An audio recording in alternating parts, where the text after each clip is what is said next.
Welcome to the first episode of the 148 podcast, proudly brought to you by the 148 Studios.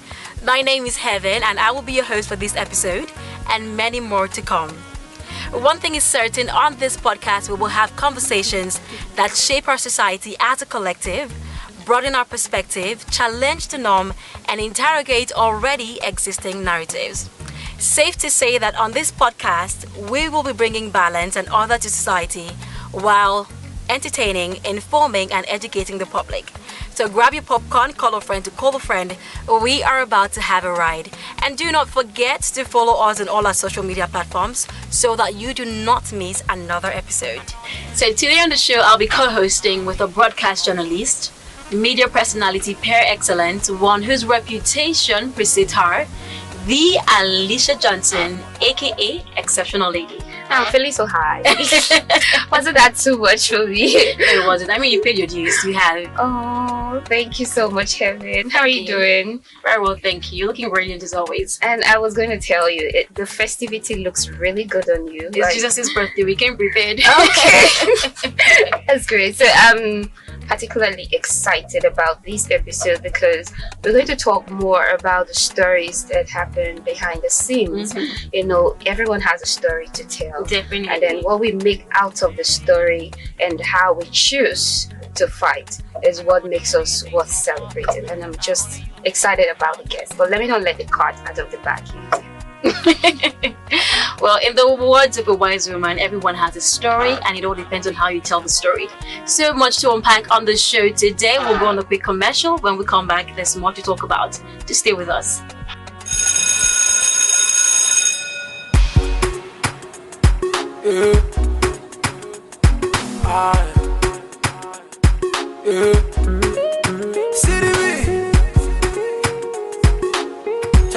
Challex boss, the bad man.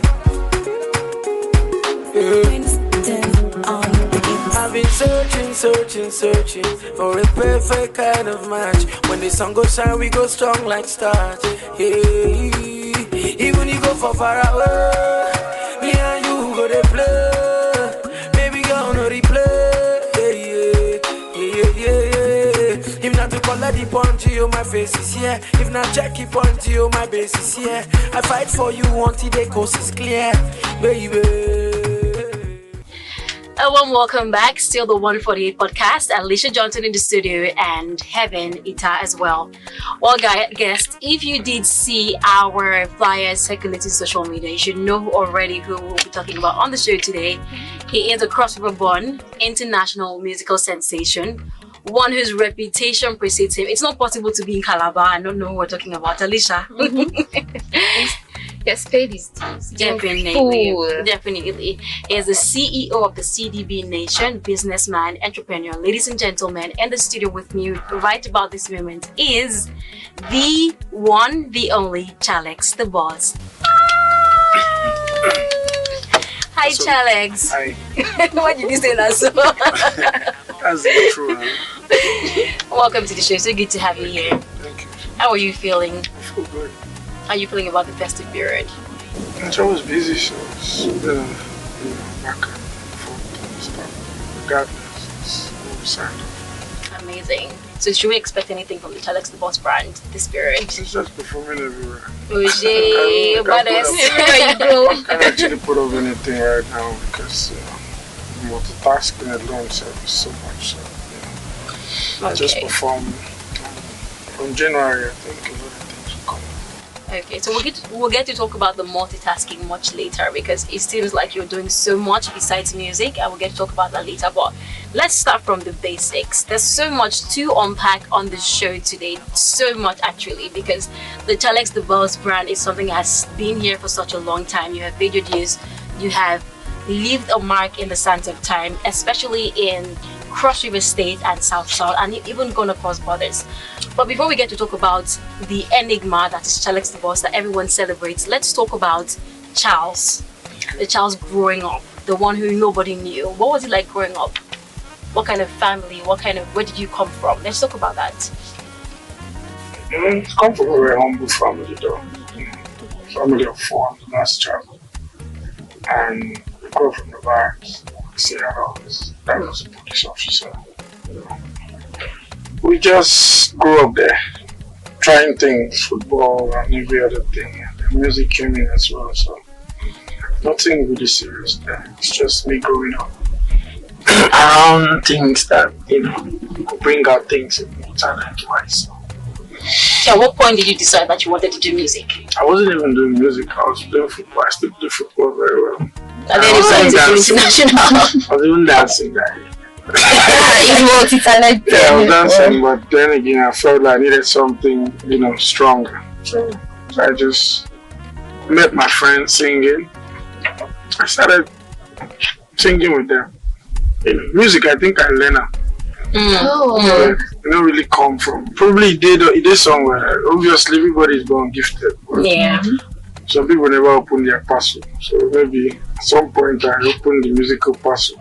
And then I realized I could be in that space. And ever since then, it's been work, trying to get better every day, trying to up the game and get things done properly. So obviously what it is. So what was growing up in the barracks like? What is one memory you recall so vividly? Something in the barrack that happened that shaped your life into the person that you are today? What was the life in the barracks like? It's like a little country. A collection of everybody. Different cultures, different people, different backgrounds, different attitudes. It's just a collective thing. Growing up there actually helped me a lot. To socialize and understand a couple of things. Yeah, the bad sides and the good sides. So we just choose to stay in the middle. I ain't gonna act all holy, but you're better than some. Yeah, much better. I think we tilt to the positive side most. That is why you see the positivity show.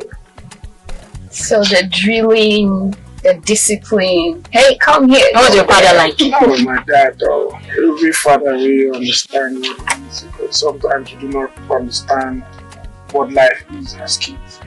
Growing up, being able to be in his position, handle responsibilities, being I could understand his frustrations and his discipline patterns. Sometimes I wish I could apologize for not understanding. Yeah, then now I do. So I think whatever he did, helped me, shaped me a lot as a man. But one thing I learned from my mom and my dad is kindness. They're always kind to people. I think I grew up with that. And was your dad always in support of your music? Or did he chase you out of the never house? in support of talent stuff. Even football, he didn't like the fact that I was playing, but he bought me good. It's like, I don't want them to break your leg. But mom is 100. But at some point, I think he started seeing it and then he started trying to support me. He wasn't here, he's not here to see how far I go. So he did his part. At least saw me through school. He said, if you make me this speak English. I think we need to give a special shout out to his mom and dad, blessed memory. So yeah, we celebrate you. Thank you for raising a son that is making us proud. Yeah. We're deeply proud of you and all that you've turned. I mean, you have put the music from Kwasura on the global map, national map, global map, and it goes without saying how much contribution you have made. Lots of younger artists are looking up to you as a person, as an artist, and I mean, it's only fair that we do celebrate our own every now and then. So moving on, I'd like to ask you, most people, most artists, in fact, as a person who is trying to become anything in life, there's sometimes or certain decisions that you take that are pretty drastic to take it from level 1 to level 2. What are some of those decisions that you have made in your journey and your career as an artist that has boosted you to where you are? Those decisions that you made, I was like, I don't care about what anyone thinks about this. I want to do this because I believe that it's going to. Nobody understood what you're about to do, but you just did it anyways. What are some of those decisions? I think music is a personal thing. I won't say music. I say hustle. in general. You know, you sitting here to interview me, it's a hospital, and obviously you've put in a lot, made some decisions too. So, you know, it's personal. When you want something and want to make it happen, you gotta do what you gotta do. You know, push it. Sometimes you gotta be open to, you know, listening. I'm one person that I like to listen. I'm not be one man mopo. I have a team. I have people that collectively plan, collectively try to bring ideas and get it done. Because obviously you see that the people around you want you to grow. So if you want me to grow, why should I fight ideas that will make me grow? I've taken a lot of decisions. I've done a lot of stuff positively to grow. Mostly investing. You know, I've invested a lot of money in this grind. From all calculations, all the rich, who's on the cost, reach 800 million. So I'm not capping, you know. So, first of all, at least you've seen like any money before. So it's not in bulk though, it's just completely when you start to gather for how many years definitely. now, money don't go away. Concert upon concert, money is going, traveling in and out because of the grind. You know. It's a lot though, it's a lot of decisions you got to take, sometimes very uncomfortable. So I can't specifically start mentioning what I've done, but I've taken a lot of decisions that, you know, obviously pushed me a bit because I still feel like I'm still very backward with the grinding as much as we're growing. But, you know, when I reach that place, all of us for now I'm still growing and decisions are still there. Definitely. Okay. So, would you say that you have attained some level of fulfillment in your career, or you still believe that? I mean, if push comes to shove, and maybe you said stop doing music today, how are you going to feel about yourself? Do you think that you have reached that point of fulfillment, or is this something to scale of 100? I'm still 10. No, I like that. Like it's very sincere. Still pushing. Still fighting, still facing. So what's going to be that peak for you? What is that one thing you really want to achieve through music? Go to arena has to feel arenas, so, you know. Okay. So we're getting there. I mean, if you can hold Calabar down for 5 years, I mean, it's very possible. A lot of people are holding Calabar down. But you've been doing it consistently. I'll just have to give a shout out to all my colleagues. Keeping it real. Because, sometimes I do not like the whole, you know, putting me in a space. Everybody here collectively is doing stuff to keep Calabar going. Upper X is indigenously doing his thing, keeping it real. Young Bone, we all collectively are bringing something to the Calabar entertainment industry still. Right? So I give everybody their kudos. They're doing well. For me, this is not really a time for me to always sit down and want to talk about me and what I've done. I think what we need now is to sell our music, our product, whatever we create here to the world, you know, collectively. So they try my own, but they try their own. Everybody we are there, all of us are trying. We're just doing what we gotta do. So right now, I think what we need most is just coming together, getting stuff done, of which we try. So everybody is doing part. I'm also playing my part in it. I'm obviously not the one doing it. I'm just playing probably 10% in 100, and every other person pushing the crossover brand. So if you were given a chance to start over in your music career, what do you think that you would do differently? Nothing really. It's just finances. Sometimes it gets difficult to make strong moves. Collaboration, shoot videos, put on big screens. It's a lot of money, so probably I'll just come off from a place where phones full everywhere. Maybe I'll be the video cousin. Or somewhere where phones are wake up, do something. But I think I'm grateful for how far you've come. Yeah, I'm grateful for the process. You know, I like to enjoy every process, every step. I like to enjoy the pain and the win. You know, because you know, the pain we feel right now, I ain't gonna bring the pain come. So what did? So I see that you talk about pain a lot. I had to stalk you a bit for this interview.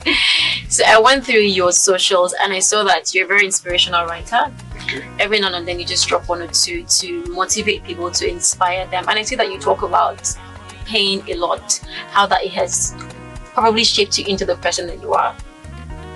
So let's talk about some of those painful experiences that have skyrocketed you. Those maybe moments of betrayal, because I'm sure that as an artist you definitely must have been betrayed, maybe by your family, by your friends, colleague. Can you recall any moment of pain that you've had that almost made you give up or built you up into who you are? I've had a lot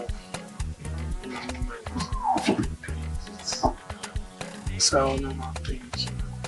Yeah, let's talk about one pain of in the love angle, felt pain in betrayals, felt pain, friendships, felt pain, exploited, record levels, and all of that. Mostly I write, mostly sometimes my music comes from a place of experience. You get, so even when I write too, it just comes too. So as I said, if I was going to tell you my pains, plenty, but I'd like to just sum up everything. Life is life. We get to a point where we start understanding how these things work. We start trying to soak in these things. When they come, we take it, we fight it, deal with it. Some totally go, some still leave marks. So those little marks sometimes just open up old wounds. And depending on how I feel when these wounds are open, it could be a song, it could be a write-up. I just try to do something that could inspire the next man. So everybody here feel pain. Definitely. So whatever your pain leads you to do, fine. So it leads you to write, it leads you to shout, it leads you to run away. But so far, I think it's a blessing for me to feel all of that. Because sometimes you need something to really, motivate you to sit up, to to realize the power within. So that's basically it. That's amazing. So we're going to talk about your creative process just in a bit, but before that I'd like to ask Alicia if she has anything to ask you. Alicia, and any questions you want to ask her? Just talk to me, sitting right here. Okay. So firstly, let's talk about the Unleashed concert. Okay. I mean, you've been holding it down for 5 years. And each year you come out bigger. I mean, even when the economy is challenging, challenges here and there, but you said, I'm not going to quit, and you're not ready to quit yet. So what is the motivation behind the Unleashed concert? Because I know you travel a lot, but whenever it's that time, you see Challex in Calabar. What is he looking for? It is time for Unleashed concerts. If I don't Unleashed it started with Agbajaling.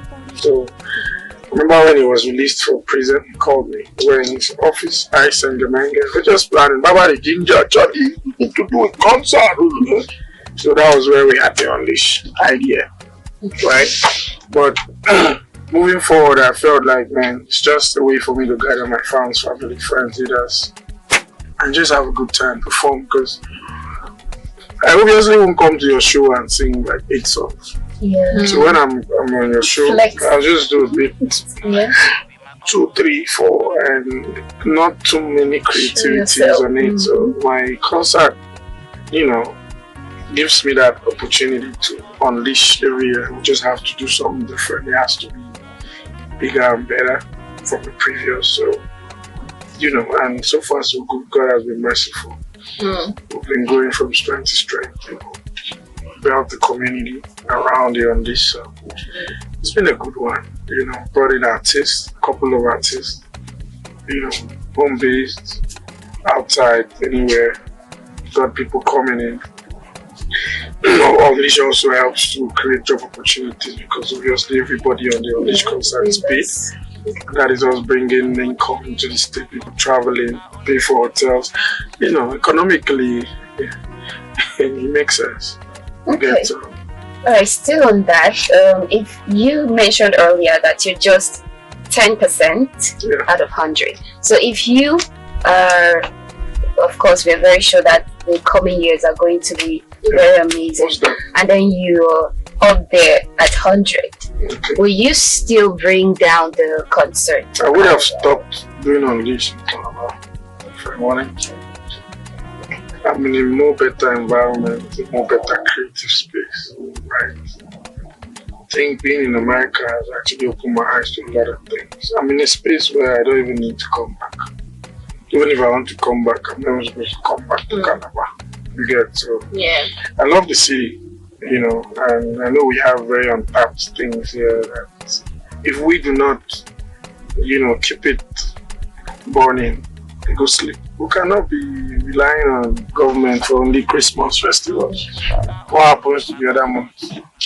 So I and a couple of other of my colleagues keep the entertainment space busy. So that's us playing our part, trying to build what we have here. I don't want to follow the footsteps of my bosses. I don't want to mention when they got big, they left the city and went to wherever they felt was better, and now they are no more. They hear them and they want to come back to the city. I trust kind of the city just looks there. So I think it's important for us to always recognize home and always know that charity obviously begins from. Amazing. So much to unpack on the show today. We'll go on a quick commercial. When we come back, there's more to talk about. Just stay with us.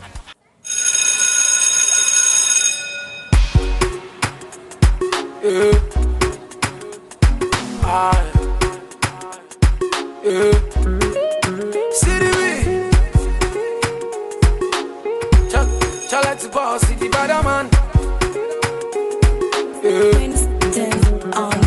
I've been searching for a perfect kind of match. When the sun goes shine, we go strong like stars. Hey, even you go for far away, me and you go to play. Baby girl, no replay. Yeah. If not to color the punch, you my face is here. If not check it punch, you my base is here. I fight for you until the coast is clear, baby. A warm welcome, my darlings. Thank you so much for staying locked in. We'll be talking to Challex, the Boston musical sensation. And we talked about his journey, how he started, where he is, and where he hopes to go. Let's say the young artists who are watching right now, who may feel like, oh, this is it. It's not easy out there. So if you're able to pull through, I'm very sure they're going to pull through. So what do you have to tell them? I think I have another question. I don't know if this should wait. No, that will come. Yeah, this should be the last. No, this is fine. Okay, The go ahead. question will come. It's just, everybody should just love what they do, believe in themselves, use consistency, try to put small money into your brain. That's really for you to be respected. Very important. Sometimes you need to pay for it. I think that's something.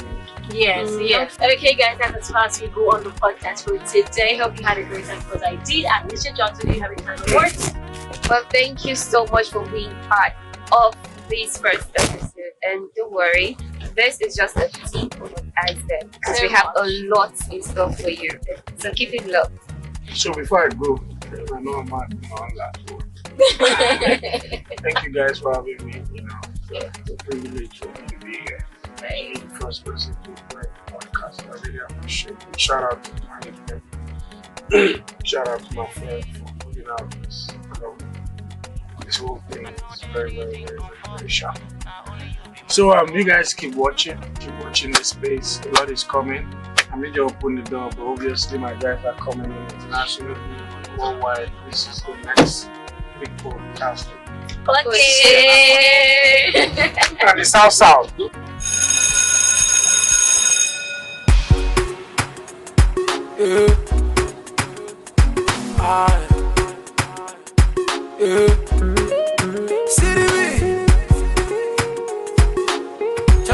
Challex boss, the bad man. I've been searching for a perfect kind of match. When the sun goes shine, we go strong like stars. Hey, even you go for far away, me and you go to play. Baby girl, no replay. Yeah. If not to color the punch, you my face is here. If not check it punch, you my base is here. I fight for you until the coast is clear, baby. over me, girl.